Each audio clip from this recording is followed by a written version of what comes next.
زيادة أسعار البامبرز 40%، يا ترى الشعب المصري لسه هيستمر على البامبرز ولا هيلبس الكفولة؟ تعالوا نشوف. انتوا عارفين البامبرز زاد 40%؟ شت انت ايه ده؟ مش هجيب بامبرز، هنستخدم الكفولة إن شاء الله.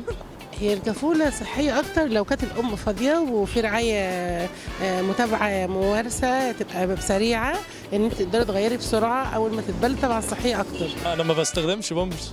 طب ايه ليه؟ انت كبرت ولا ايه؟ يا طب انت مبسوط ان القرار نزل ان هو زاد 40%؟ طب ايه المشكلة؟ انت معاك فلوس كتير ولا ايه؟ لا مش معايا فلوس كتير بس عادي، ايه المشكلة؟ اقلب الموبايل واجيب له بامبرز عادي، المهم الواد لو انا مش هقدر اصرف عليه ما خلفوش. يبقى في فلوس نتجوز الاول وبعد كده نبقى نفكر في موضوع البامبرز. نعمل احنا بامبرز في مصر ونبطل نجيب مستورد، يا اما نرجع للكوافيل بقى، ده منتج مصري اصلي بيتي وكده يعني. قولي لي احنا هنعمل ايه طيب؟ مش هينفع نرجع لزمان. هيقل من استعماله شوية، وبرضه في نفس الوقت إن مش البامبرز برضه البلد كلها بتشتكي من زيادة الأسعار. لو بنتك جت قالت لك يا بابا انا عايزه بامبرز هتقول لها ايه؟